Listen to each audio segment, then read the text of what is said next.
Gloire au Seigneur. Que Dieu soit glorifié. Nous pouvons prendre place. Nous persévérons par la grâce du Seigneur. Nous savons que toutes les choses de Dieu ne sont que grâce. Amen. Tout n'est que grâce. C'est pour cela que nous bénissons le Seigneur tous les jours de son amour, sa bonté dans nos vies, tout ce qu'il nous fait connaître, tout ce qu'il nous épargne. Nous continuerons à bénir le Seigneur. Est-ce que tu crois à ça? Que Dieu soit richement béni. Tu peux monter l'autre là-bas, tu peux le monter là-bas. On a déjà prié pour la parole. On a prié pour que Dieu dispose nos cœurs. On a prié aussi pour que la personne qui parle ne parle pas d'elle-même ou ne parle pas de ses opinions, ses pensées. N'est-ce pas? C'est pour ça que c'est important de prier. Quand nous prions, il faut vraiment prier. Parce que si je parle de ta vie ici, tu vas me dire après, mais comment ça se fait que tu as parlé de ma vie?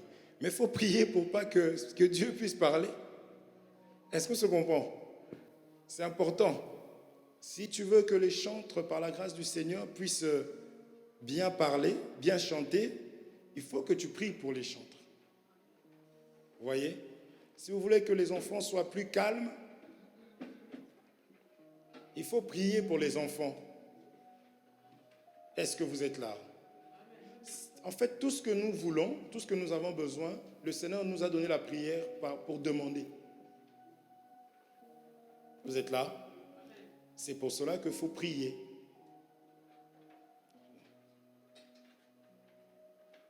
C'est pour ça qu'il faut prier. Non, vas-y, je sais que tu t'occupes d'elle. Mais doucement quand même. Nous lisons, je pense pas que ce soit le plus important. Là, le plus important, c'est ta Bible. Je ne vous dis même pas ce qu'elle vient de faire. Oui, on peut baisser un peu. Voilà, merci. Maintenant, nous prenons place. Nous lisons 1 Jean chapitre 2, verset 15. 1 Jean 2, 15. Nous parlons toujours du ministère, n'est-ce pas?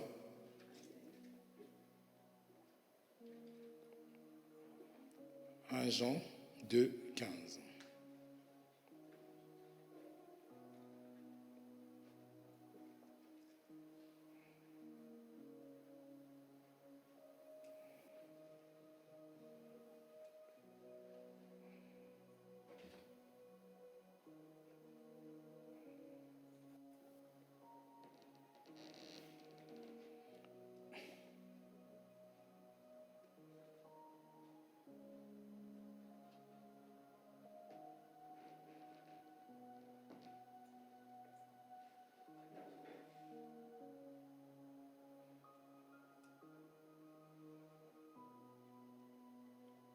Je commence à partir du 12e verset.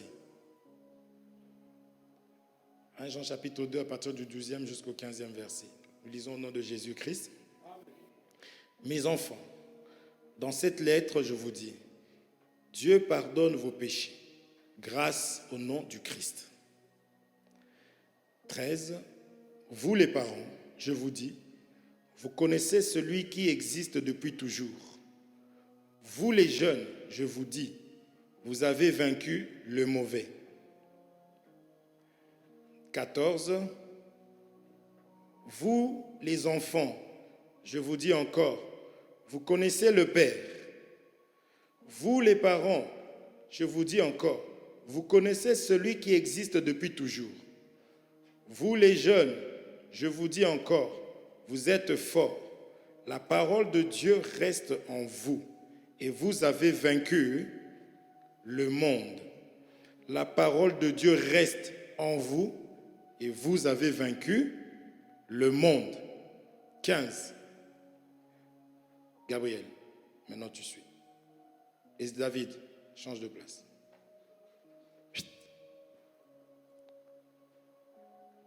15.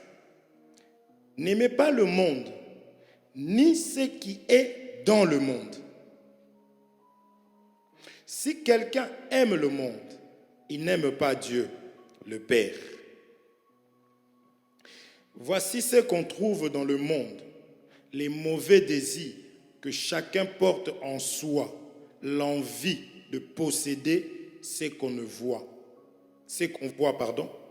et l'orgueil qui vient de la richesse. Je reprends le 15. N'aimez pas le monde, ni ce qui est dans le monde. Amen. La parole de Dieu nous dit, n'aimez pas le monde, ni ce qui est dans le monde. Parce que si on doit dire, n'aime pas le monde, tout le monde peut dire, moi je n'aime pas le monde. Gloire à Dieu. Si on peut juste bloquer les autres pistes, s'il te plaît. Si on dit n'aimez pas le monde, chacun de nous peut dire moi je n'aime pas le monde. Gabriel et sa maman, c'est fini.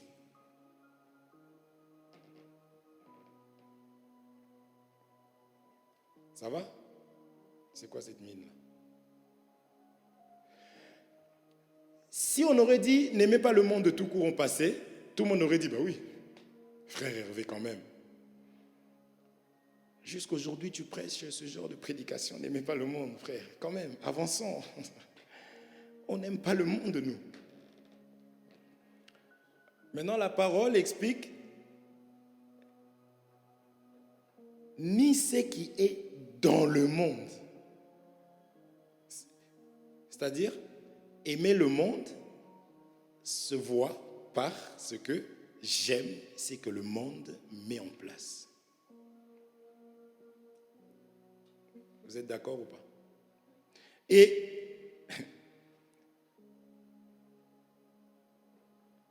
si quelqu'un aime le monde, il n'aime pas Dieu le Père.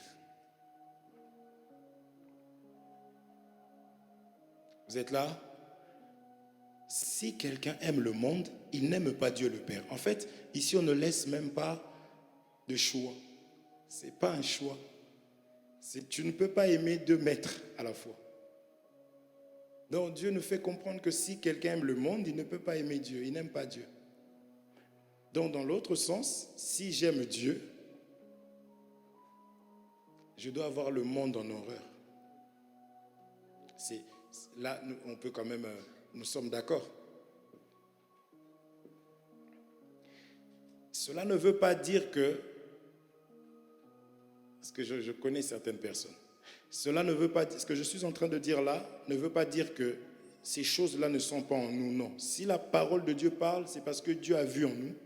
Et nous envoie sa parole, parce que sa parole est comme un gant, une main, qui a la capacité maintenant d'enlever en toi ce qui est mauvais. La parole de Dieu donne les capacités à celui qui manque. C'est pour cela que même si la parole de Dieu peut être très dure, il faut bénir le Seigneur parce qu'en elle se trouve la vie, en elle se trouve la vérité, en elle se trouve la force, les capacités. Nous tous, on peut acheter une portion de viande, 1 kilo de viande, mais nous tous, on cherche à ce qu'on nous coupe cette viande-là. Vous comprenez? Et la parole de Dieu est semblable à la parole qui a la capacité. Parce que dans la viande, il y a des parties qu'on enlève qui sont des mauvaises parties. N'est-ce pas? Maintenant, l'épée, le couteau qui vient pour couper est semblable à la parole en fait. Donc, je peux avoir beaucoup de défauts parce que j'en ai plus que vous. Mais c'est pour cela que c'est moi-même qui cours même vers la parole parce qu'à chaque fois que le couteau passera, je peux être sûr que le couteau va enlever des mauvaises choses, mes défauts, mes incapacités. C'est pourquoi la parole de Dieu ne vient pas pour faire fuir. Parce qu'on a dit, Jésus a tellement parlé, il a parlé, les gens ont regardé, ils ont dit non, c'est trop dur. On s'en va. Ce n'est pas pour nous. C'est peut-être le sentiment que tu as des fois quand tu entends, tu dis, mais ce qu'il prêche là, c'est trop parfait. C'est même pour ça peut-être que tu t'en prends à moi. Mais non, c'est parce que tu ne sais pas que la parole là est une épée.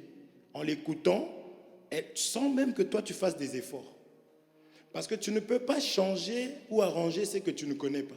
Il faut que la parole vienne t'informer. C'est pourquoi des fois on peut être tous bien, mais la parole de Dieu arrive et tout parce que la parole elle vient pour dévoiler, pour révéler, pour mettre. C'est semblable à un vent. Vous comprenez? C'est semblable à un vent. Il y a des fois, il y a des choses qui se trouvent cachées. On ne peut pas voir, mais quand le courant arrive, fouf, le vent arrive, mais c'est mes chaussures. Moi, je crois que je les avais jetées. Parce qu'il a fallu qu'on agite un peu. Vous comprenez? C'est pourquoi dans Néhémie 8, on avait vu qu'on ne peut pas être triste quand on écoute la parole. Parce qu'elle sera toujours au-dessus de nous. Elle viendra toujours révéler des défauts en nous. Et c'est la raison pour laquelle nous venons là. Vous voyez? On ne peut pas dire que ce n'est pas pour moi. Si le Seigneur t'envoie cette parole, c'est parce qu'il l'a envoyée pour que tu ailles au ciel. En prenant connaissance, en tenant compte de tes défauts, de tes incapacités, parce que c'est lui qui t'a mis au monde. Amen. C'est pourquoi nous disons que nous sommes les plus heureux, parce que nous écoutons ces choses. Ne t'inquiète pas comment ça se mettra en pratique. C'est Dieu lui-même qui va planifier. De la même manière que voilà où tu étais, ce que tu es devenu, ce que tu disais jamais, je vais moi abandonner ça. Oh, il faut que Dieu vienne en personne. Mais oui, il a envoyé le Fils unique. Le Fils unique t'a enseigné et aujourd'hui tu arrives. Et toi, tu commences même à conseiller les autres. Et les autres s'en prennent à toi. Vous étiez du même camp. C'est ça la beauté de l'évangile. Que Dieu vous bénisse. Maintenant, ici, la Bible dit, n'aimez pas le monde, ni ce qui est dans le monde. Puisque notre thème, c'est le ministère, nous continuons avec ça. Nous sommes dans le monde. Nous sommes attachés.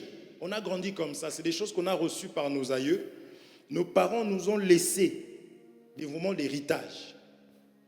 Les défauts qu'il y avait dans nos grands-parents, c'est ce qu'ils ont cédé. Les arrières, c'est ce qu'ils ont laissé, voire même la maladie. Toutes ces choses-là, ça continue. Parce qu'en réalité, c'est des esprits. C'est un monde d'esprits. Vous suivez? Maintenant, l'amour du Seigneur fait que le Seigneur vient et il nous dit, Dieu a tant aimé le monde, Jean 3, n'est-ce pas? Qu'il a donné son Fils unique afin que quiconque croit en lui ne périsse point, mais qu'il ait la vie éternelle. C'est ça l'amour du Seigneur. Donc cet amour ne se limite pas à dire que Dieu a tant aimé. Non, il faut qu'on envoie quelqu'un. Vous suivez? Il faut qu'on envoie quelqu'un. Pourquoi? Parce que comment tu peux ne pas aimer quelque chose que tu as toujours connu, tu es né dedans? C'est très dur. Quand on lit comme ça, n'aimez pas le monde, ni ce qui... Moi, je suis du monde. J'ai d'ailleurs la chair avec moi. Le monde est attaché à moi. C'est très dur. C'est pourquoi si on a un bien-aimé, on a un frère qui tombe, une soeur qui tombe, quelqu'un qui est attaché aux choses du monde, il ne faut pas. Ce n'est pas à toi. Vous voyez, ce n'est pas à moi que cela a été donné de te faire abandonner les choses du monde. Non. Je vais avoir des problèmes avec le Seigneur. Mais le Seigneur a envoyé, comme solution au monde, il a envoyé Jésus-Christ. Il a envoyé Jésus. Or, il n'y aura pas de véritable amour. Le véritable amour, c'est la venue de Jésus. C'est la présence de Jésus. Tu peux être face à quelqu'un qui te donne vraiment tout. Vraiment, je lui dois la vie. Le jour où le Seigneur arrive et qu'il te dit, tu vois ce que tu as là, ce n'est pas une bonne chose. Tu dois comprendre que non, effectivement, je pensais. Mais vu que le véritable amour est venu et qu'il m'a dit que ça, ce n'est pas bon, ce n'est pas bon.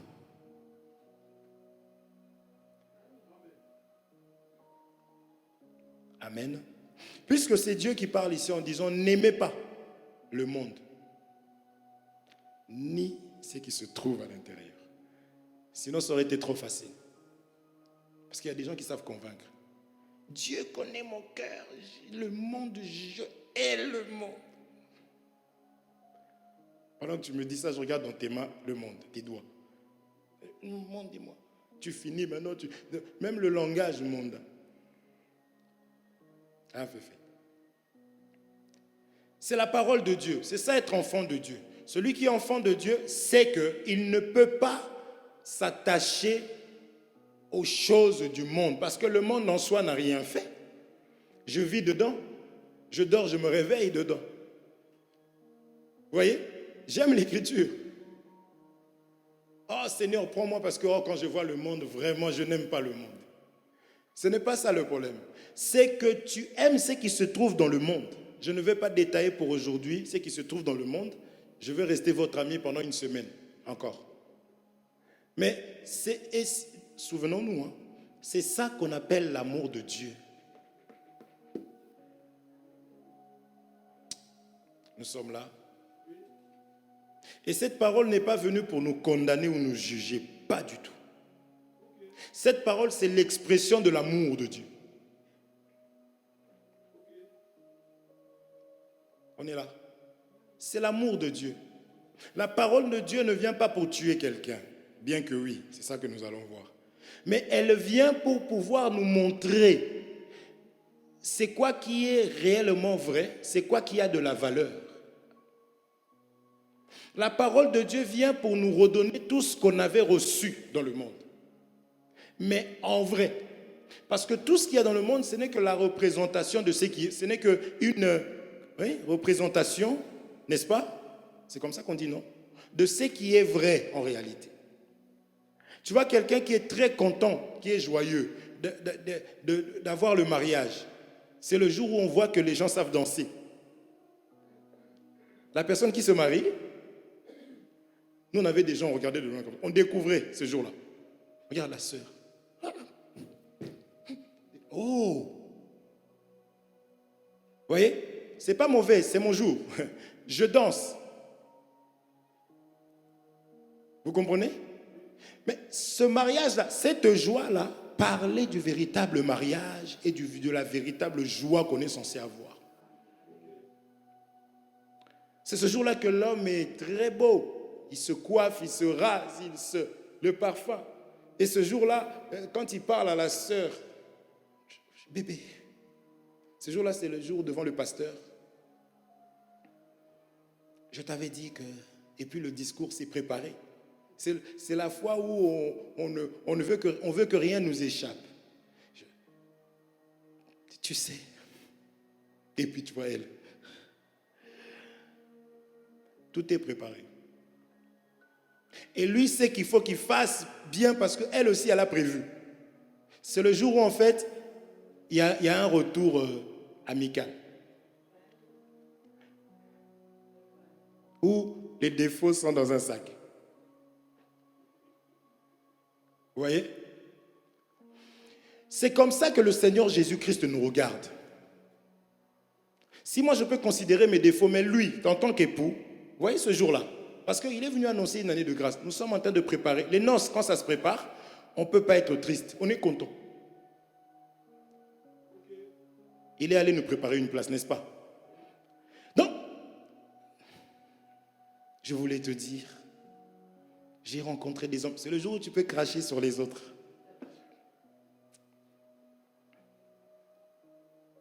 À mes yeux, tu es. Devant les parents. Et c'est devant tout le monde. En fait, c'est ce qui fait qu'elle est comme ça. Parce que même si la veille, il y avait 3 coups de poing, mais ce jour-là, comme il lui dit ça devant les hommes, devant la famille, ou elle lui dit ça devant sa famille, tout le monde est content. Vous voyez? Mais cette joie, tout ce que vous voyez là, ça parle réellement du véritable mariage qu'il ne faut pas rater. C'est le jour où on se dit non, aujourd'hui, il ne faut pas que j'arrive en retard à l'église. Oui, à l'église. C'est le jour où toi, tu te fâches parce que tes enfants te mettent en retard à l'église. C'est le jour où tu te fâches parce que les autres, là, sont encore loin. Tu veux que tout le monde soit là. C'est le jour où, bizarrement, on évangélise, on invite. Hein? Ah, vous n'aimez pas ce que je dis, hein? Il est où le rapport avec le ministère? C'est le jour où on invite, on envoie des invités. Tu prépares tout. Là, on est venu, personne n'a invité. Mais ce jour-là, frère Guy, on verra ta famille à l'église. C'est le jour où le tonton est capable de prendre un billet en Afrique pour venir assister au mariage. Voyez un peu? Or, ça, vous avez compris que ça parlait en réalité du vrai mariage de la parole. Et malgré tout ça, si on met Jésus à côté, il faut que tu laisses tout ça et que tu dises, voilà le véritable amour. Est-ce qu'on se comprend? Donc Dieu, dans son amour, qu'est-ce qu'il fait? Il nous envoie la parole. Lisons. Pourquoi? Retenez que nous étions attachés. On nous dit de ne pas aimer le monde ni ce qui se trouve dans le monde. Vous comprenez ça? Or, cela ne peut pas se faire comme ça en un clin d'œil, puisque j'ai toujours connu que ça. Vous êtes là? Lisons cette écriture rapidement.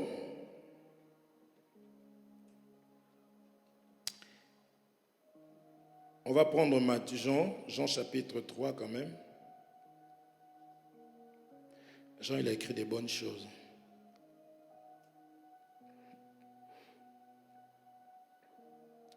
Jean chapitre 3. Waouh, l'heure là. On nous dit parmi les pharisiens, il y a un homme appelé Nicodème. À partir du premier. C'est un juif. Il vient trouver Jésus quand il fait nuit. Il lui dit, Maître, nous le savons. Dieu t'a envoyé pour nous enseigner. Personne ne peut faire les signes étonnants que tu fais si Dieu n'est pas avec lui. Nicodème, il était chef du peuple. Il vient voir Jésus de nuit.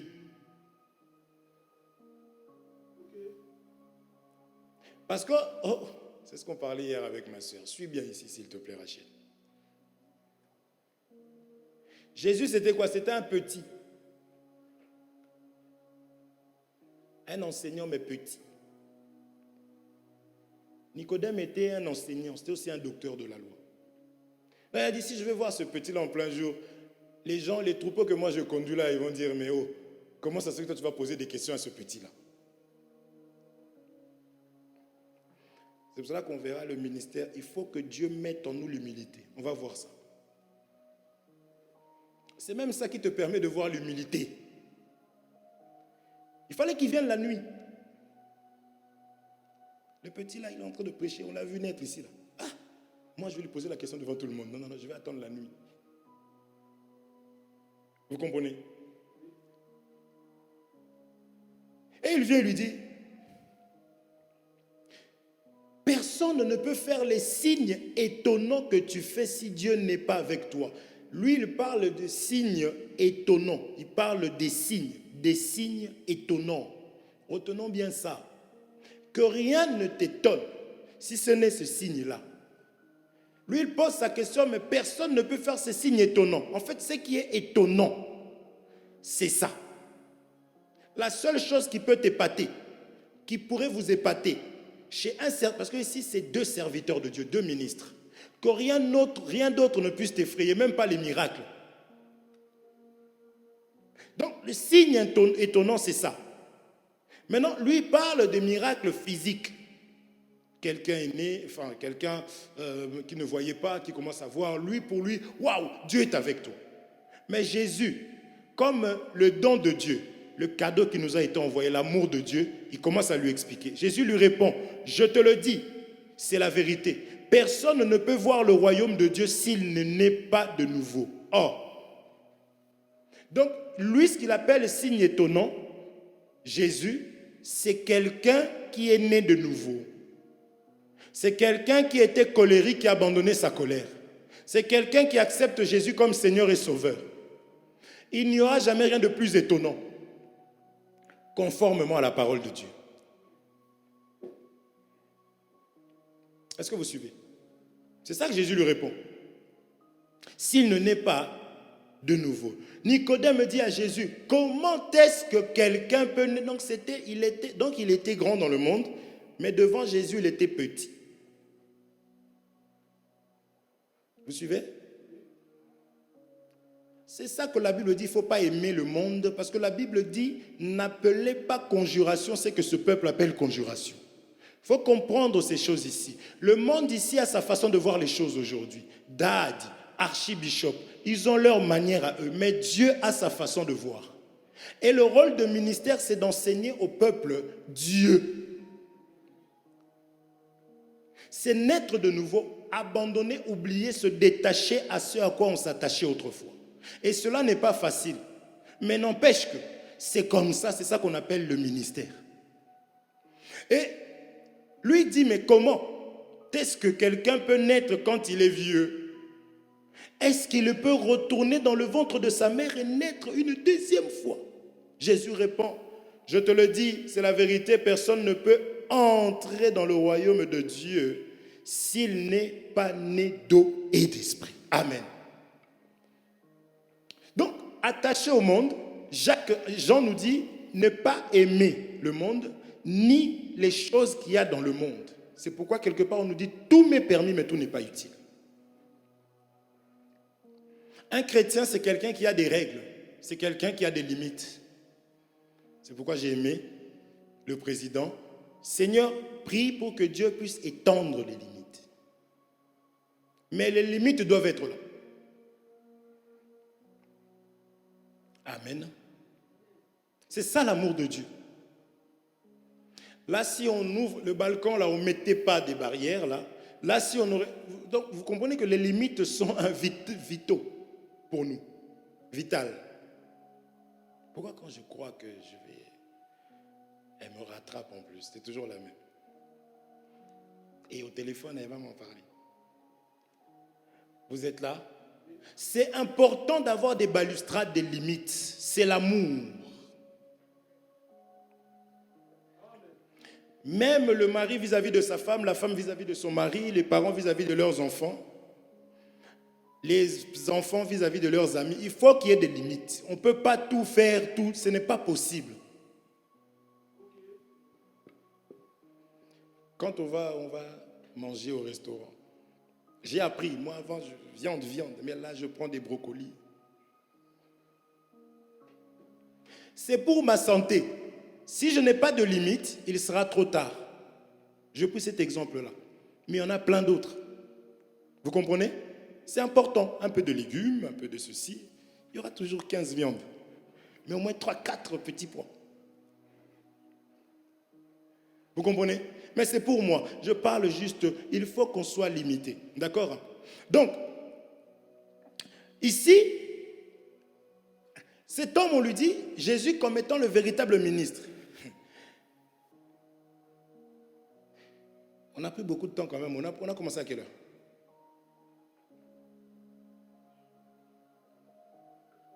Fais regarde sur la vidéo, ça fait combien de temps? S'il te plaît. Combien? 27 minutes. Donc j'ai encore au moins, combien? 23 minutes. Hein? Combien? Au moins 30, non, 33. J'ai quand même une heure. Parce que là, je commence à regarder l'heure. Il faut qu'on danse. Il faut qu'on prie, il faut qu'on danse. D'accord? Et Jésus arrive, comprenons bien ces choses ici. Parce que quand tu comprends ça, je t'assure même qu'on va te réprimander, tu vas bénir le Seigneur. Parce que c'est ça justement le ministère. C'est ça la nouvelle naissance. L'homme, pour ne pas te vexer, pour te montrer son amour, même si tu vas mourir, il doit te dire c'est bon. Vous êtes là? Mais la parole de Dieu, le Seigneur, ramène quelque chose que le monde ne connaissait pas. Et c'est d'ailleurs pour ça qu'il a été rejeté, il a été lapidé.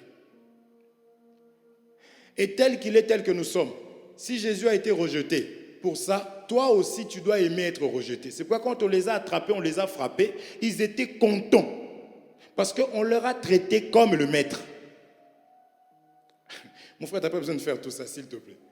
Garde tes genoux. Ce n'est pas grave, mon frère. Vous êtes là? Vous comprenez? C'est l'amour. Même quand tu dis à ta femme, non, non, non, ça je ne veux pas. C'est l'amour. C'est l'amour. C'est ça que des fois tu peux dire ça je ne veux pas. Parce que la personne veut te montrer qu'elle a raison. Il ne faut pas hésiter à appeler, frérot. Attends 2 petites secondes. Je pense que, comme je n'ai pas beaucoup de temps, on va prendre une 3e personne histoire de... Tu vas voir, ça va se calmer bizarrement. Parce que humain que nous sommes en tant qu'hommes, il arrive de savoir que ça c'est mauvais. Mais comme la chair veut, il y a même des versets qui peuvent... La chair donne des versets des Écritures. Il est dit, tu aimeras ton mari, aimer vos femmes. Mais là, tu m'aimes pas. Je vois rien. Tu sais que c'est mal, mais comme ta chair veut, en ce moment-là, tu es capable de beaucoup. Maintenant, moi qui ai appris que le véritable amour, c'est quoi le véritable amour? Je ne peux pas céder, je ne dois pas céder, je dois être ferme par rapport à ça. Et je t'assure, demain, c'est ta femme qui va témoigner. Quand elle sera dans son état normal, elle témoignera que moi, j'ai un homme à la maison. Vous êtes là? Elle témoignera, parce qu'il ne faut pas croire. Vous suivez? Dieu étant merveilleux autour d'elle, dans son entourage, elle va entendre des choses et elle va dire « Ah non, c'est vrai ». Dieu nous enseigne d'une manière ou d'une autre. C'est pourquoi si tu parles à une personne, ça ne passe pas, ne te prends pas la tête, laisse. Dieu va s'en occuper. Et si cette personne-là, c'est ça qu'on va toucher, est née de nouveau, cette personne-là va te dire que non, effectivement, ce que tu me faisais était bien. Je n'étais pas dans un bon état. C'est pour cela qu'on parle de ministère et le ministre vient pour prendre des gens ramenés dans l'eau. Allez, meurs. Il y a du mal. Tu ne veux pas mourir, mais meurs. Meurs. C'est ça le rôle du ministère. Le ministre vient pour tuer les gens avec la parole. Par rapport à la vie que tu avais connue, que Dieu dit, il ne faut pas aimer ça. Or, si Dieu n'intervient pas, tu ne vas pas pouvoir y arriver. Tu aimeras, tu t'attacheras. Mais par le fait d'écouter la parole là, c'est comme si tu étais en train de boire quelque chose. C'est comme si tu mangeais. On sort d'un programme de jeûne de 3 jours. Vous savez comment on se jette sur la nourriture? 5 minutes avant, on était comme ça. Et puis, colérique parce que la chair... Mais assis-toi. Dès que tu finis de manger, vraiment, la nourriture, c'est rien. Tu te mets à parler. Tu t'es rechargé. C'est ça la parole de Dieu spirituellement. Là où tu es incapable, écoute seulement et accepte cette dureté-là, tu vas voir. Est-ce qu'on se comprend? C'est ça l'amour de Dieu. Donc, Nicodème avait une façon de voir, n'est-ce pas? Ce qu'on appelle miracle. C'est pourquoi nous ici, là, si on commence à entendre, oh, il y a un bishop, je ne sais pas où, lui, quand il sort des crapauds des gens, moi déjà des crapauds, j'en ai peur. Qu'est-ce que je vais aller faire là-bas? Il y a des gens qui ont peur d'aller faire le bilan santé à la fin de l'année parce qu'il a peur de ce qu'on va lui dire, de ce qu'il y a en lui. Maintenant, déjà, quelqu'un qui sort des crapauds, je n'ai pas envie de savoir que j'avais des crapauds en moi. Est-ce que vous comprenez? Mon peuple périt faute de connaissance. Ce n'est pas parce qu'on parle de ministre, parce que ici vous avez vu Nicodème, ministre ignorant, Jésus-Christ, ministre selon Dieu. Donc aujourd'hui, il y a des serviteurs qui sont comme Nicodème. Pour eux, le fait que les gens tombent, il est ministre. Et beaucoup sont enseignés aussi comme ça, que comme lui fait tomber des gens, il est ministre. La première personne qui était tombée, peut-être que dans son église où elle était, il fallait tomber pour montrer que l'onction, tu as été touché. Et d'autres ont vu, et quand cette sœur est tombée, l'homme de Dieu aussi, lui, comme il aime ça, il dit Alléluia, je sens la présence du Seigneur. Et puis à un moment donné, à force, parce qu'il y a des gens qui ont défini, selon eux, des Nicodèmes, que tomber, c'est la puissance, c'est la délivrance. Du coup, tout le monde tombe à l'église. Même les petits-enfants aussi commencent à faire comme les parents. Les enfants, c'est des vrais comédiens. Hein. La mère, elle fait toujours... Et puis le petit, un jour aussi... Et vous prenez la caméra, comme il y a Facebook. Oh, Dieu a touché même le petit. Le petit reproduit seulement ce qu'il voit faire chez les adultes, les enfants. Vous comprenez? Oh, Dieu est merveilleux. Même les enfants parlent en langue. Oui, la Bible dit dans le dernier temps, il y a toujours des écritures, dit Jérémie. Vos fils et vous comprenez? Prophétisons. Est-ce que vous suivez? Dans une église où tout le monde tombe, même le nouveau, il arrive, il sait que si tu ne tombes pas, c'est qu'il y a peut-être un mauvais esprit. Tout le monde tombe, mais lui aussi, écoute, boum. Et tout le monde dit, oui, cette église, il y a l'onction. Ça, c'est Nicodème. Selon Nicodème, c'est des signes, c'est des miracles. Mais toi qui es né de Jésus, je commence déjà à donner les indices. Parce que Nicodème a dit, devrais-je retourner dans le ventre, on parle d'une mère, les mamans. Devrais-je retourner dans le ventre de ma mère et renaître de nouveau? Effectivement, il faut aller dans le ventre d'une mère. Parce que c'est la mère qui met au monde. Est-ce que vous comprenez? Et lorsque la mère te met au monde, la mère ne peut pas abandonner son enfant. La mère prendra soin de son enfant. La mère va te nettoyer les yeux. Je toucherai que ça. La mère va te nettoyer les oreilles. Afin que tu reconnaisses et que tu entendes la voix de la mère. Et que tu voies la mère. Amen. C'était Ézéchiel, le premier. Tellement que sa mère passait son temps avec. Le petit l'a bien mémorisé. Ce sont des scanners quand il vient au monde. Il a scanné le visage de sa mère. Dès que sa mère se déplaçait, et moi je venais, il avait le sourire. Le visage de la maman. Même la voix. Parce que ça a commencé depuis le ventre. Quand toi tu pars au travail, là, elle est là, oh, elle chante. Mon bébé, tu es là, l'enfant entend. Amen. Quand l'enfant vient au monde, dès qu'il entend cette voix-là, je suis chez moi. Je suis habitué avec cette voix-là.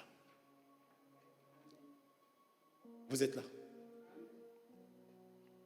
Donc, le vrai enseignement, c'est ça. C'est-à-dire qu'il faut que je sois né de nouveau. Il faut que j'aime déjà la voix de ma mère. Il faut que j'aime voir ma mère. Si les gens tombent, c'est bien pour eux. Ça, c'est ceux qui ont été enseignés du côté de Nicodème. C'est aussi un serviteur. Beaucoup viendront en mon nom. Il y aura des serviteurs. Pour eux, comme Nicodème, lorsque le peuple tombe, lorsqu'on chante bien, c'est ça la présence de Dieu. Mais toi, tu sais que c'est lorsqu'il y a l'enseignement véritable qui dit vrai et que je vois aussi le changement dans ma vie. C'est là que toi, tu diras effectivement, c'est ça un grand miracle. C'est naître de nouveau. Parce qu'il y a des gens qui sont bien dans leurs assemblées. Puisqu'ils n'ont connu que ça. C'est-à-dire pour eux, on leur a enseigné que c'est comme ça. Que le fait qu'une femme prêche, il n'y a aucun problème. C'est un être, frère. Dieu pouvait utiliser un animal pour parler à... C'était qui? Balaam. Et toi, tu doutes. Tu ne veux pas qu'une femme te parle, bien-aimé. Vous suivez? Dieu pouvait nourrir Élie au travers d'un corbeau. Et toi, tu ne veux pas qu'une femme te parle. Elle ne vaut pas mieux que le corbeau. Alléluia. Bien-aimé, tu es bloqué. Laisse que le Saint-Esprit te libère afin que tu comprennes le mouvement du Saint-Esprit. Si tu n'as pas l'enseignement, tu es parti. Mais comme toi, tu es né de la mer et que toi, nous, c'est qu'est-ce qui est écrit?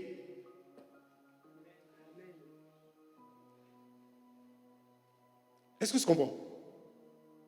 Il est écrit quoi? Jésus est venu. C'est lui le véritable ministre. Il l'a envoyé. Parce qu'il faut savoir que dans l'ordre de Dieu, il y a Dieu, Jésus, ministre, serviteur. C'est-à-dire que l'autre, c'est Dieu qui fait ça comme ça. C'est ça qu'on va voir. Si on a le temps. Est-ce qu'on se comprend? Il faut que je considère cet homme que Dieu a mis en place, que Dieu a envoyé. Il faut que je respecte cet homme-là. On avait déjà lu, ce sont les garants de vos âmes. Vous voyez comment nous sommes, non? Nous rigolons, ce n'est pas un problème. Ce n'est pas une histoire d'appeler quelqu'un papa. Vous connaissez. Ce n'est pas une histoire que c'est toujours lui qu'il faut donner. Non, vous savez comment ça se passe ici. Est-ce qu'on se comprend? Mais cette personne-là est importante. Est-ce que vous suivez? Parce que cette personne-là peut être Nicodème, je ne sanctifie pas Nicodème. Cette personne peut être Nicodème, cette personne peut être réellement envoyée par Jésus.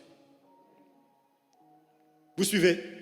Donc cette personne a la capacité de bénir ou de maudire. C'est pourquoi dans une église, il ne faut pas chercher à recevoir tous les hommes, les serviteurs de Dieu. Ce n'est pas parce que vous recevez beaucoup de ministres que vous êtes une église connue et que vous avez une dimension très élevée de je ne sais quoi, c'est faux. Il faut plutôt chercher à recevoir un ministre qui donne la vie. Un ministre qui a connu Jésus, qui ne va pas maltraiter le peuple, qui ne va pas faire souffrir le peuple, mais un ministre qui va alléger au travers de l'enseignement qu'il va donner, parce que cette personne est mandatée pour dire la vérité, rien que la vérité. Voilà pourquoi Jésus, avant de répondre, dans d'autres versions, il dit « en vérité », parce qu'un ministre de Dieu n'a pas peur de qui que ce soit. Il annonce la parole avec douceur, avec amour, mais il annonce la vérité. Beaucoup d'églises font cette erreur-là. On a reçu Bishop. Il est venu de l'Afrique. À l'Afrique, là-bas, il a laissé deux femmes. Une qu'il a mariée devant tout le monde et une de la femme du frère. Vous comprenez? Et l'autre là-bas, là, qui... Vous comprenez? Donc, oui, il parle des révélations, vous êtes content. Non, Jésus a donné des signes. La parole que tu donnes doit tuer la vie du peuple. Le peuple doit mourir et naître de nouveau. C'est pour cela que Jésus-Christ... Allons-y, lisons.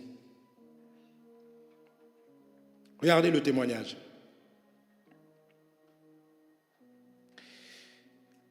On va lire Matthieu chapitre 4, verset 17. Matthieu chapitre 4, verset 17. La Bible dit ceci. On y va.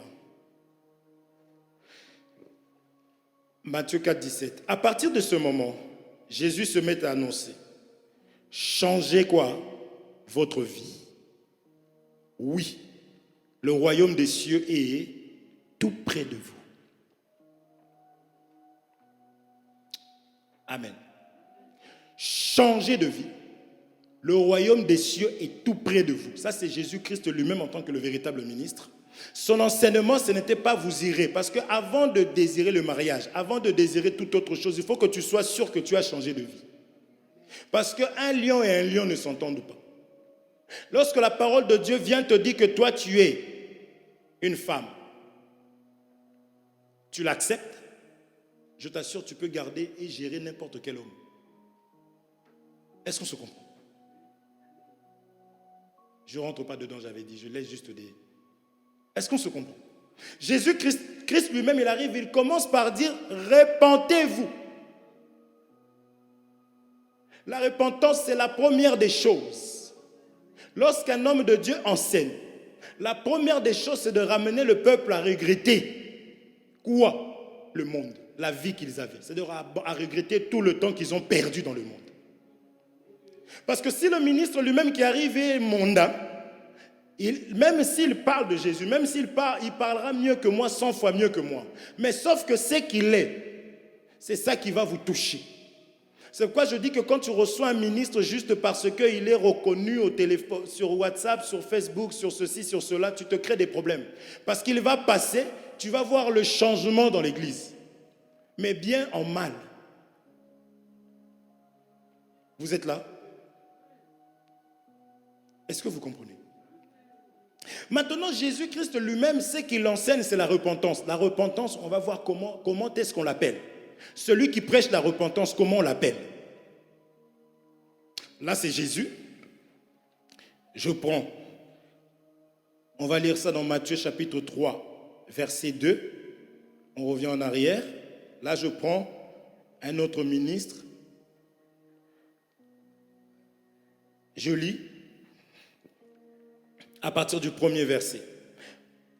À ce moment-là, Jean-Baptiste paraît dans le désert de Judée, il annonce, changez votre vie. Oui, le royaume des cieux est tout près de vous.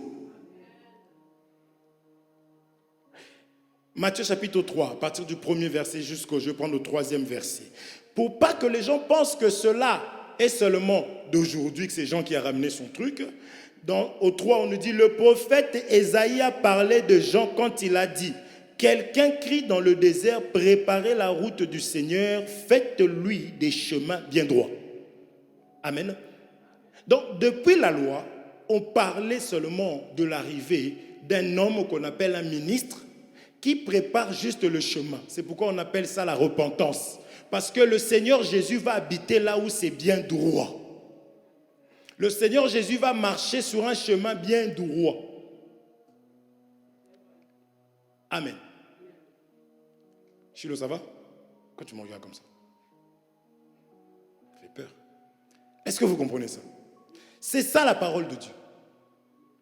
Non, je dis, ne reçois pas un serviteur de Dieu parce qu'il a un parfum qui sent de loin là-bas. Ce n'est pas ça qui nous intéresse. C'est pour cela qu'on est prudent. On a même peur de ramener n'importe qui.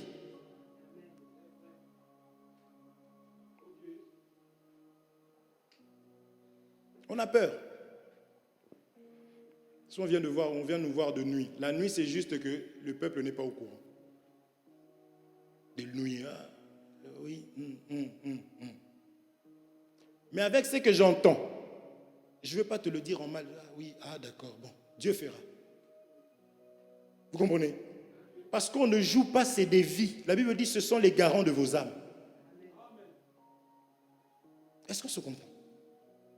Donc, on a lu Jésus lui-même, la repentance, parce qu'en réalité, il dit, comme le Père, je ne sais pas si on aura le temps, comme le Père m'a envoyé, moi aussi je vous envoie. Donc, quand ils arrivent pour les reconnaître, ceux qui sont de Jésus, ils vous ramènent dans la repentance. Et celui qui enseigne la repentance, regardez comment Jésus l'appelle, lisons. J'aime beaucoup ça. Luc chapitre 7, verset 28, la Bible dit ceci. D'abord, lisons cette écriture que je viens de dire. Jean chapitre 20, verset 21, rapidement. Jean chapitre 20, verset 21. Ça, c'est Jésus qui parle maintenant, d'accord? Jésus leur dit, encore une fois, la paix soit avec vous. Comme le Père m'a envoyé, moi aussi je vous envoie. Mais avant, il leur donne quoi? La paix. Parce que c'est des personnes qui doivent apporter la paix dans les cœurs. C'est des gens qui ont la paix en eux. C'est des gens qui t'apportent la paix. C'est comme si moi je suis ici, je me discute avec tout le monde dans l'église. Un serviteur comme ça, c'est compliqué. Est-ce que vous suivez? Je me discute avec Guillaume, je boude Rachel. Dans ma maison, n'en parlons même pas. Parce que ces gens-là, on ne sait pas s'il est marié. Est-ce que vous comprenez? Non. Cet homme doit avoir la paix. Et cet homme, il est envoyé par Jésus. Donc, c'est normal que quand il arrive, qu'il commence par parler comme Jésus. Que la paix soit avec vous, premièrement. Ensuite, il doit prêcher la repentance.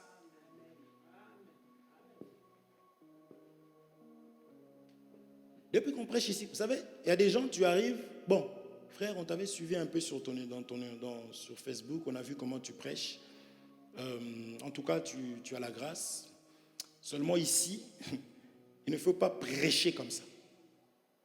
Parce que nous ne sommes pas trop de ceux-là qui, donc, allez, parlez plutôt de l'amour de Jésus, bien-aimé. Merci, au revoir. Prenez quelqu'un d'autre. Il le fera mieux que moi. Parce que même si je disais oui quand je vais venir, ce qu'on dit, ce n'est pas eux. Il faut la sagesse. Je ne parle pas de la sagesse dans la manière d'enseigner, l'enseignement que tu peux donner, la dimension par rapport à la maison, n'est-ce pas? Et par rapport au peuple que tu vas rencontrer. Ce n'est pas de ça que je parle.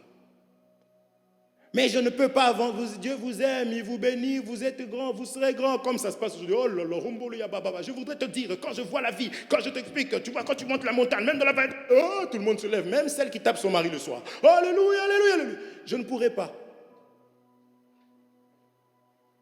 Je dirais que oui, Dieu nous aime, il nous bénit. Regardez la bénédiction, elle est là, c'est numéro 2. Mais il y a le numéro 1. Pour que tu sois réellement béni. Est-ce qu'on se comprend? Parce que Joseph était appelé, mais il est passé par ce qu'on appelle le lieu d'épuration. David était appelé, mais Saül, c'est l'instrument que Dieu a utilisé pour le... N'est-ce pas? Qui encore? Jacob. Il est passé chez Laban. Déjà son frère d'abord. Il passe chez Laban, les choses changent. Laban lui montre un visage. Et après il lui montre un autre visage. Vous comprenez? Il en a voulu à personne. Mais il faut qu'il passe par là pour l'élévation. Donc même nous ici, on ne va pas faire des semblants pour je ne sais pas quoi. On reste comme ça, on continue comme ça et on voit le travail. Parce qu'on ne cherche pas autre chose si ce n'est seulement à être là où le Seigneur veut que nous soyons. Est-ce qu'on se comprend? Maintenant, dans cette écriture que je viens de lire, Jésus est en train de les envoyer. Maintenant, regardez comment est-ce qu'il est en train d'appeler. L'écriture que nous voulions lire tout à l'heure dans Luc chapitre 7, verset 28. Là, je cours. Luc 7, 28. Luc chapitre 7, verset 28. La Bible dit ceci. Luc chapitre 7, verset 28. Luc chapitre 7, verset 28. Regardez ce que Jésus est en train de dire. Il dit, Jésus ajoute, je vous le dis, il n'y a jamais eu un homme plus important que Jean.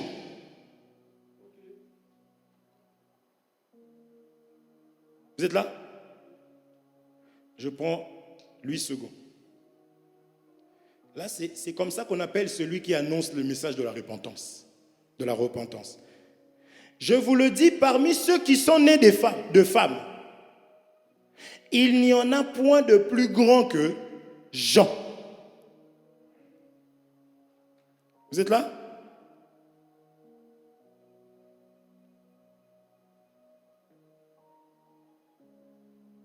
Vous êtes là? Dieu appelle celui qui est né de la femme. La femme là, vous avez compris que c'est la grâce. Est-ce que vous avez compris que c'est celui qui est né de la grâce? Parce que quand tu es né de nouveau, tu acceptes Jésus comme Seigneur et Sauveur, Jésus engendre. Est-ce que vous comprenez? Vous suivez? Maintenant, on l'appelle le plus... Donc, un serviteur de Dieu. Si tu veux appeler quelqu'un un grand homme de Dieu, appelle celui qui fait pleurer les gens. À la fin, les gens viennent, ah, je mène une mauvaise vie, l'homme de Dieu. Le message là m'a touché. Donc, arrête de me dire, ton message m'a piqué, parce que tu m'encourages. Est-ce que c'est comprend? Le message me ramène à comprendre que je vis mal. Maintenant, c'est à moi de dire merci Seigneur. Parce que par ce message, je vais pouvoir maintenant, dans ce message, en lui, j'ai la capacité de pouvoir maintenant abandonner ici. Quelqu'un qui t'aide dans la rue, imagine-toi tu es aveugle, parce qu'on va parler, on va rentrer dans les détails par rapport aux yeux et les oreilles. La mère, l'enfant qui est né de nouveau, doit écouter. Ce n'est pas naître et tu t'en vas. Déjà, si tu t'en vas, c'est que tu n'étais pas un enfant. Tu imagines, tu enfantes un enfant, l'enfant il sort, il dit bon, à plus tard. Oh, bon, ça n'existe pas, n'est-ce pas? Donc l'enfant est soumis à la mère. L'enfant dépend de la mère. La mère, là, c'est Jésus, c'est l'enseignement. Né de nouveau, je suis attaché à l'enseignement. Parce que c'est là que j'ai le sang. C'est là aussi que j'ai des cantiques. Et notre cantique, c'est la prédication. Est-ce que vous comprenez? Quand tu chantes la chanson là, il y a des gens qui ont... L'enfant. Est-ce que vous suivez? L'évangile, c'est doux, c'est beau, c'est beau. Non, vous n'êtes pas d'accord avec moi? Ça pique. C'est la parole de Dieu, c'est l'amour de Dieu. Je vous ai expliqué que nul n'est parfait, que la parole vient pour nous permettre de